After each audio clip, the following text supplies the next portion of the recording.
Yahoo! Tingnan niyo yung mga bata guys. Naglalaro sila sa dilim. Black out!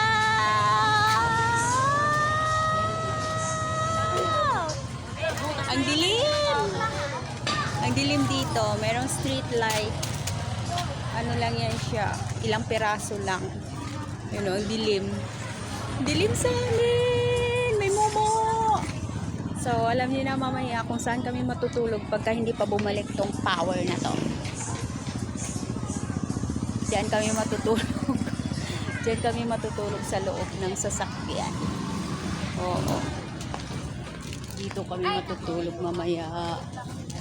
Yung mga bata naglalaro, kawawa na sila. Kasi, parang probinsya lang. Mga kabataan, mga tao naglalaro sa labas ng bahay. Ganitong oras. Yan. Dapat nasa loob, nanonood ng TV, nanonood nagwa-YT. O, dahil brown out. Ayan. Ilang mga ilaw dito, street light.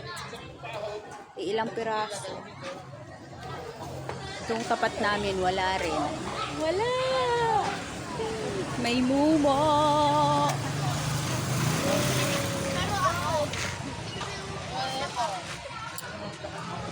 Ganito pala ang mukha ng ng kapitbahay namin pag walang kuryente. Madilim! Madilim! May mumo! Yung bahay namin sobrang dilim kasi wala kaming bintana. Eh, wala kaming bintana maliban lang pang bukas yung roll up sa harapan. Kaya sobrang dilim.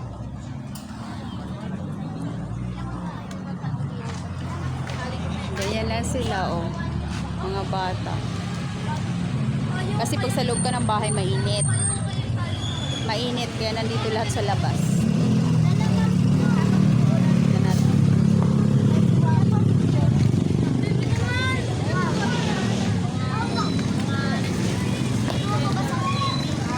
Shout out there, shout out. Oh, shout out, dali. Saan ka ba? Wala ka na eh. Dama kita sa itim.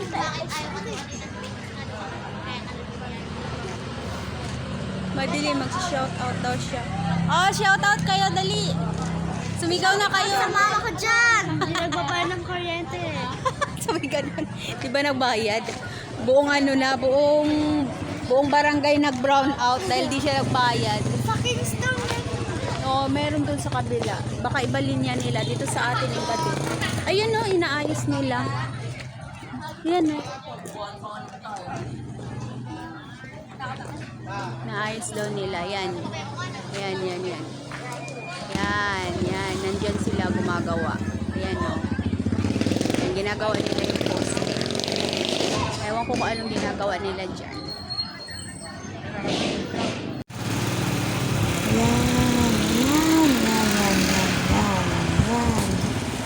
Yan, ang posting yan ang inaayos nila. Sana maayos nila kaagad dyan bago dumating ang oras ng tulugan. Puro kandila yung mga mga pwesto. Kandila sila. Ayan o, kandila kayo dyan.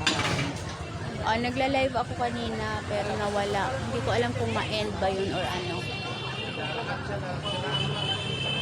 Dyan sa umiilaw na yan, dyan sila gumagawa. Sana maayos na nila kung kailan naman gabi.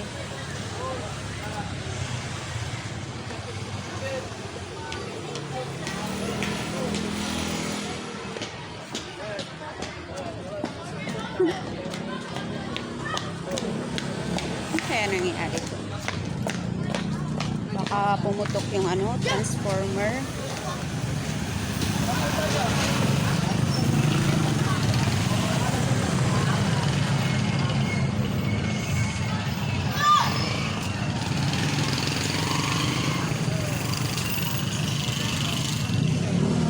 Dilim.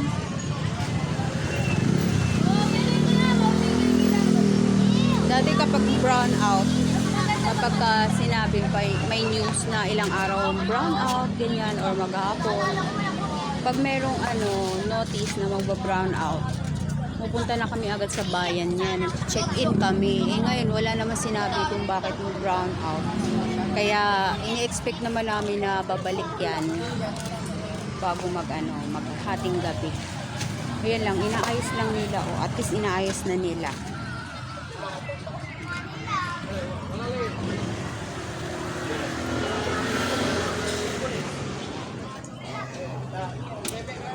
Good night, everyone!